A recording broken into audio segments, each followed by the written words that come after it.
Good morning बच्चों। आज हम लोग जो शुरुआत करते हैं 16वीं फैमिली मेंबर के ग्रुप के कुछ ऐसे प्रॉपर्टियां हैं जो आपके बोर्ड में एक नंबर आने वाला होता है। तो जनरली आप इसमें देख पाएंगे एक क्वेश्चन उठ रहा है। क्वेश्चन क्या है, जरा एक बार रिपीट कर दीजिए। SO2 का सल्फर डाइऑक्साइड रासायनिक समीकरण देते हुए SO2 की विरंजक क्रिया का कारण अथवा किस प्रकार कार्य करता है। यानी SO2 सल्फर डाइऑक्साइड जो व्यंजक है का वर्किंग क्या है या रीजन क्या है।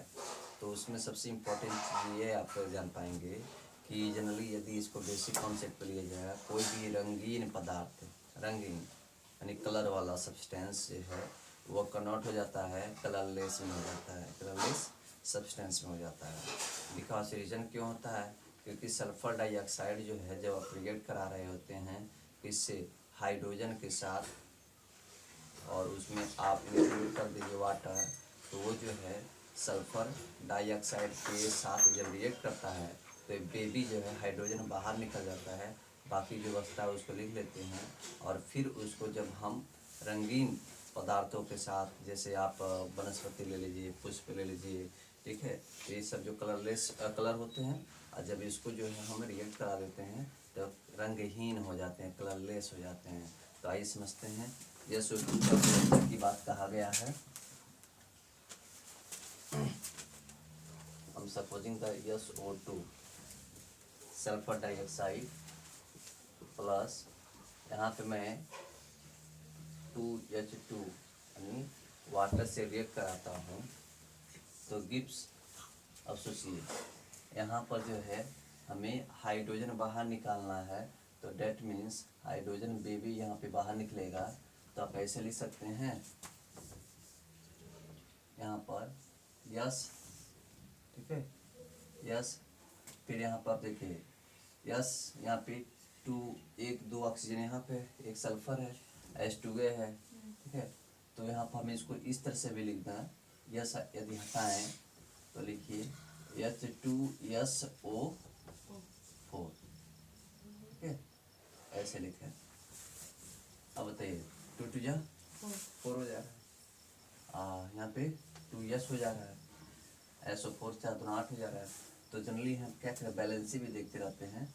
तो चलो H2SO4 और यहाँ कितना बचेगा, 2 2 4 हाइड्रोजन। तो क्या हम इसको इस तरह से लिख सकते हैं बेबी हाइड्रोजन में,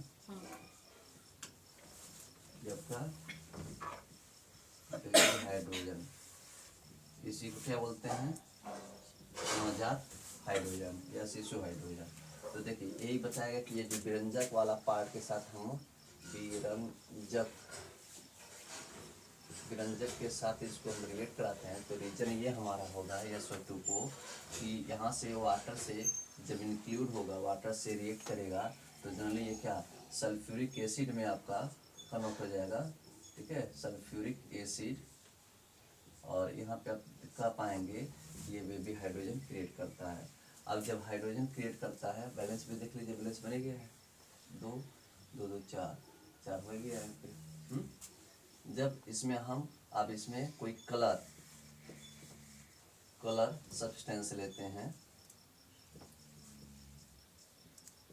इसमें जब हाइड्रोजन बेबी हाइड्रोजन इंक्लूड कर दें तो ये आपका हो जाएगा, ये कलर सब्सटेंस है, कलर से क्या हो जाएगा, ये कलरलेस हो जाएगा, कलरलेस सब्सटेंस हो जाएगा, ठीक है, कलर सब्सटेंस कलरलेस हो जाएगा। तो इसमें आपका स्पेशली क्या आता है, प्लांट लेते हैं, उसके लिप्स ले लीजिए, पत्तियां ले लीजिए, ठीक है। तो ये सब चीज़ें जो है क्या करते हैं, ये कलर होते हैं और कलर से कलरलेस हो जाते हैं। तो रीजन यही है कि क्या कारण है, या कारण देते हुए समझाइए कि SO2 विरंजक का क्या कार्य करना पड़ता है इसमें। तो ये H2O जैसे हम वाटर से इंक्लूड करते हैं, H2SO बाहर निकल जाता है और हमारा बेबी हाइड्रोजन जन्म ले लेता है।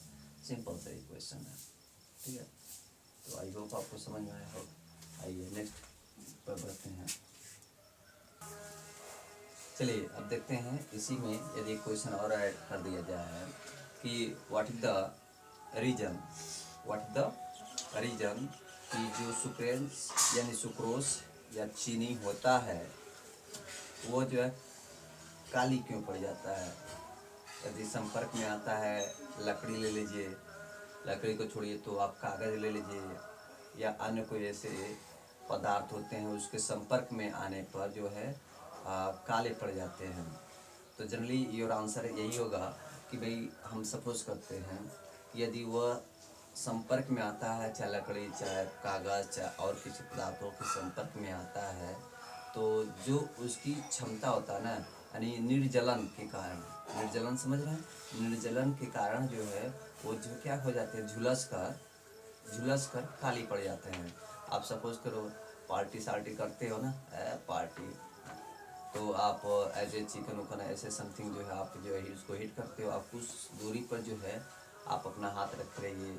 अदरवाइज कुछ ऐसे जो है एक कह लीजिए आलू हुआ या ये बैगन ऐसे समथिंग कुछ भी कर लीजिए, तो उसकी आग के इफेक्ट से वो झुलस जाते हैं, क्योंकि इसकी जो कुछ कैपेसिटी यानी जो सब्सटेंस होते हैं बैगन आलू के जो है, तो वो जो उसके संपर्क में आने से जो है ये अपनी जो है कैपेसिटी खोती जाती हैं, जिससे झुलस जाते हैं। अदरवाइज आदमी कोई जो है वह जल जाता है रोटी पकाते समय, अदरवाइज कुछ ऐसे करते समय जब थोड़ा से उसके हीट को जो नॉट कंट्रोलिंग कर पाना वो क्या होता है, झुलसने का कारण बन जाता है। तो सिमिलरली यहाँ पे भी हम चाहें तो एक क्वेश्चन ऐड कर सकते हैं कि यही जो है आपका H2 है, ठीक है, H2O है, अब इसमें जो है वाटर है, तो वाटर को हटा दें तो सल्फ्यूरिक एसिड हमारा जो है यहाँ पे बन के आ रहा। सल्फ्यूरिक एसिड में यदि हम चीनी इंक्लूड कर देते हैं तो काली पड़ जाती है, क्योंकि वहाँ पे नंबर ऑफ कार्बन जो एकदम सीधे अलग हो जाते हैं, नंबर ऑफ कार्बन एकदम अलग हो जाते हैं। तो चीनी यानी सुक्रोज की फॉर्मूला क्या आता है, C12H22, ठीक है, यहाँ पे O11, ठीक है, 12/11, ठीक है। तो जनरली आप इसको हम यहाँ पे ये देखेंगे, इसको इसके प्रेजेंट में सल्फ्यूरिक में यहाँ पर रखते हैं H2SO4 के प्रेजेंट में यदि हम देखते हैं तो 12 यानी यहाँ पे 12 कार्बन जो ये क्या हो जाएंगे, बाहर हो जा रहे हैं, तो बचेगा क्या, ये ना बचेगा आपका, तो क्या ये 22 है तो 11 दूना ऐसे लिख सकते हैं। तो सिंपल सा आप सोचो 2 यहाँ पे ऐसे लिखना 11H2 और O, देखिए 11 2 22, हाँ यहाँ पे 11, तो यही आपका रीजन है कि यहाँ पे जो है एक कार्बन एकदम फुल्ली बाहर हो जाता है, ठीक है, नंबर ऑफ कार्बन एकदम बाहर निकल जाते हैं। अब बचता क्या, वाटर ही बचता है। वाटर जो है क्या अब वह हीट होने लगता है तो झुलसना कर जाता है, इसी के कारण जो है क्या कोई भी जो है पदार्थ यदि यानी शुगर के संपर्क में, चाहे आप पेपर लीजिए चाहे वुड लीजिए, लकड़ी, ये सब आते हैं तो क्या होते हैं, झुलस जाते हैं,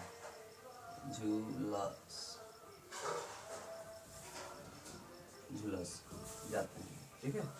तो जनरली आपका यहाँ से भी एक नंबर जो है आपका कैरी फॉरवर्ड हो जाएगा बोर्ड में। तो ऐसा में चलिए फिर आगे बताते हैं। हेलो बच्चों, अब इसी कंडीशन में यदि हम आगे बढ़ जाएं, नोट हो गया, यदि हम मानते हैं, इधर दिखाई दे रहा है ना, हाँ, कि आपका क्वेश्चन यहाँ से फिर उठाया जा सकता है कि मान लीजिए कि आप जो है यदि नाइट्रोजन गैस क्रिएट करना चाहते हैं इन लेबोरेटरी मेथड लैब में, तो जनरली आपको क्या देखना पड़ेगा कि जो आपका सोडियम नाइट्रेट है, ठीक है, सोडियम नाइट्रेट को आप जब हीट कर लेते हैं एज ए नॉर्मल टेम्परेचर पर या रूम टेम्परेचर पे आप ही कह लीजिए, तो आपको उसमें देखने क्या मिलेगा कि आप ये देखते हो, अदरवाइज ऐसे कह सकते हो कि आपको बेसिक एग्जांपल अभी मैं बताऊं तो बेसिक एग्जांपल में आप ये मान के चलें कि आपके घर जो है कभी यूरिया आएगा खेत में डालने के लिए, सिंपल सा सोचिएगा, तो जो यूरिया होता है ना, वो जो है नॉर्मल टेम्परेचर पे जो है अक्री हो जाते हैं। इसकी वजह से जो है वो क्या आते हैं, और वो पसीजना शुरू हो जाते हैं। तो केयर कीजिएगा कि एज ए रूम टेम्परेचर जो आपका 24-25 होता है, ठीक है, उस पर जो हो वो जो है पसीजना शुरू हो जाते हैं। तो रीज़न क्या है, इसका रीज़न यही है कि वो जो है अक्री होते हैं। डेट मीन्स ये क्या, यन ट्रिपल बॉन्ड यानी नाइट्रोजन ऑफ ट्रिपल बॉन्ड के साथ बहुत उच्च आबंध होते हैं, हाईली, ठीक है, बॉन्डिंग होती है। इसकी वजह से जो पसीना शुरू हो जाते हैं। तो आपका यही बताएंगे कि मान लीजिए, हाँ सपोज करते हैं एन ए यहाँ पे सोडियम नाइट्रेट NO2 यानी NO2 सोडियम नाइट्रेट, ठीक है। सोडियम नाइट्रेट को हम इसमें मिला देते हैं। सपोज कीजिए क्या कि हमें एक रिएक्टेंट बन जाए, बाहर आ जाए, ठीक है। तो जनरली आप देखिए हम लेते हैं सोडियम क्लोराइड, ठीक है, यानी अमोनियम क्लोराइड। यहाँ पे आपका सोडियम है, सोडियम नाइट्रेट, और यहाँ पे अमोनियम क्लोराइड, ठीक है। तो आप सोचो कि ऐसे सिंपल में वाई नॉट यदि हम सोडियम और क्लोरीन को एक साथ ले लेते हैं रिएक्ट करके, बात को समझिएगा, ठीक है। तो सोडियम क्लोराइड को एक साथ लेते हैं, हमें क्या बनाना है, नाइट्रोजन बनाना है। तो नाइट्रोजन बनाना है तो क्या इसको हम इस तरह से लिखते हैं N2 N ऐसे, ठीक है। कैसे N2 लिख रहे हैं, आप कहें यहाँ पे एक N और यहाँ पे एक N हो गया, ठीक। उसके बाद सिंपल सा सोचें, what is the reminding here, आपका NaCl भी ले लेंगे अलग, NaCl यानी ये आपका पॉजिटिव नेगेटिव है, एयर सोडियम क्लोराइड हो गया, ठीक है। फिर बच क्या रहा है, दिमाग लगाइए, 4 हाइड्रोजन यहाँ पे और 2 ऑक्सीजन यहाँ पे। तो इसको ऐसे लिखना, 4 हाइड्रोजन को 2H2O, ठीक है। तो पसीजना शुरू हो जाता है, यानी यहाँ पे हमारा ये नाइट्रोजन बन जाता है, nitrogen sodium chloride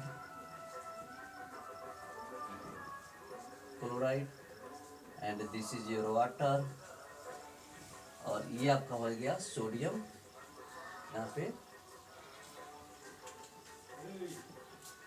sodium nitride. तो सोडियम नाइट्रेट में यहाँ पे हम ऐसे सिंपल सा सोचते हैं कि अमोनियम क्लोराइड जब रिएक्ट कराएंगे तो क्या बन के आ जाता है हमारा, यहाँ पे नाइट्रोजन हमें मिल जाता है और सोडियम क्लोराइड H2O बाहर निकल जाता है।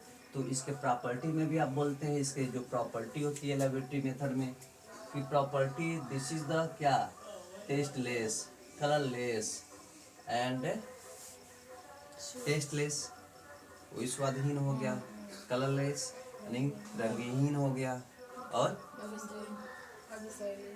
अविषैली मतलब अपॉइजनिंग, नॉन पॉइजनिंग, और एक और भी बोला जाता है गंधहीन, स्मेललेस, उतना स्मेल आता नहीं है, स्मेल आता थोड़ा बहुत लेकिन उतना न ज़्यादा मान लिया जाता है।